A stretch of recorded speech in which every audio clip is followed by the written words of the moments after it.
Kurikulum merupakan salah satu upaya untuk meningkatkan kualitas pendidikan di Indonesia. Ia sebagai instrumen yang membantu praktisi pendidikan untuk memenuhi kebutuhan peserta didik dan kebutuhan masyarakat. Pengembangan kurikulum merupakan alat untuk membantu guru melakukan tugasnya mengajar dan memenuhi kebutuhan masyarakat. Pengembangan kurikulum tidak pernah berhenti.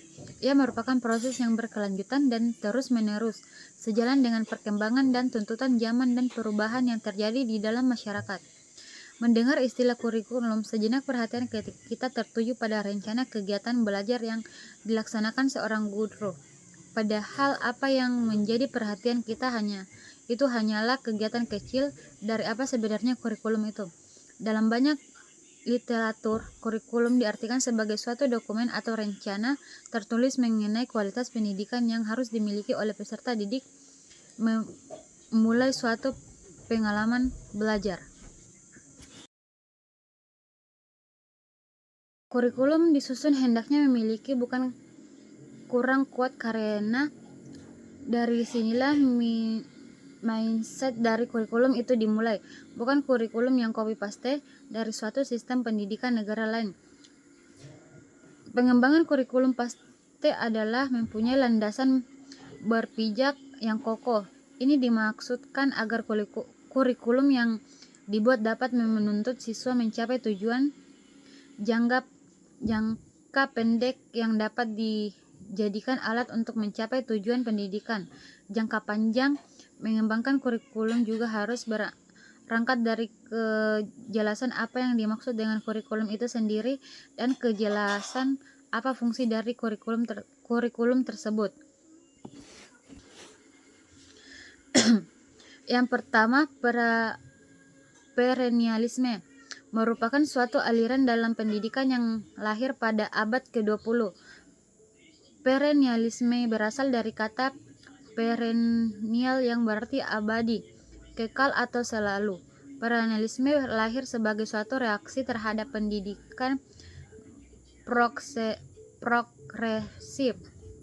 Pandangan perennialisme bahwa pendidikan harus lebih banyak mengarahkan pusat perhatian pada kebudayaan ideal yang telah diuji dan tangguh.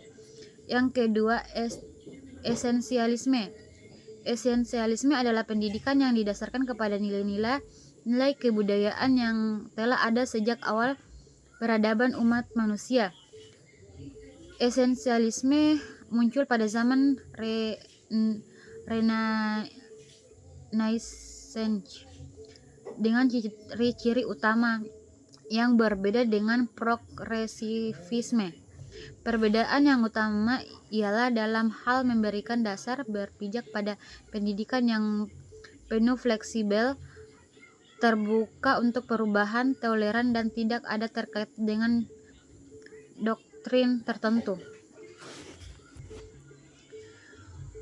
Progresivisme adalah suatu gerakan dan perkumpulan yang didirikan pada tahun 1918. Aliran ini berpendapat bahwa pengetahuan yang benar pada masa kini mungkin tidak benar di masa mendatang. Dan yang terakhir, rekonstruksionisme. Kata rekonstruksionisme dalam bahasa Inggris adalah reconstruct, yang berarti menyusun kembali.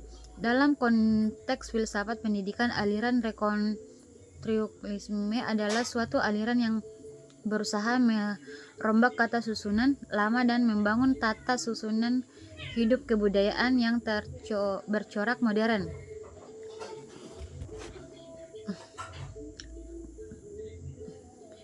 Perubahan kurikulum dapat bersifat sebagai pada komponen tertentu, tetapi dapat pula bersifat keseluruhan yang menyangkut semua komponen kurikulum.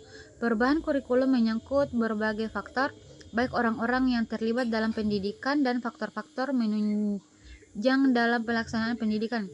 Sebagai konsekuensi dari perubahan kurikulum juga akan mengakibatkan perubahan dalam operasionalisme kurikulum tersebut.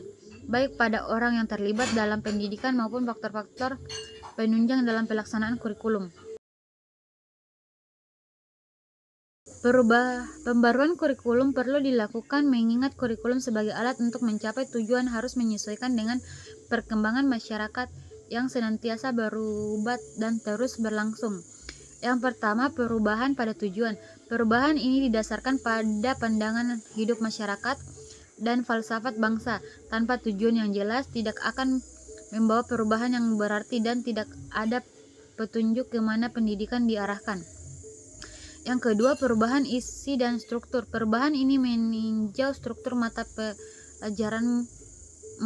pelajaran yang diberikan kepada siswa termasuk isi dan dari setiap mata pelajaran. Perubahan ini dapat menyangkut isi pelajaran, aktivitas belajar anak, pengalaman yang harus diberikan kepada anak, juga organisasi atau pendekatan dari mata pelajaran tersebut. Ketiga, perubahan strategi kurikulum. Perubahan ini menyangkut pelaksanaan kurikulum itu sendiri yang meliputi perubahan teori belajar mengajar, perubahan sistem administrasi bimbingan pada penyuluhan, perubahan sistem penilaian hasil belajar. Yang keempat, perubahan sarana kurikulum. Perubahan ini menyangkut ketenangan baik dari segi kualitas dan kuantitas. Juga sarana materi berupa perlengkapan sekolah seperti laboratorium, perpustakaan, alat peraga, dan lain-lain. Dan yang kelima atau yang terakhir, perubahan dan sistem evaluasi kurikulum. Perubahan ini menyangkut metode cara yang paling tepat untuk mengukur, menilai sejauh mana kurikulum berjalan efektif dan efisien, relevan dan produktivitas terhadap program pembelajaran sebagai suatu sistem dan kurikulum.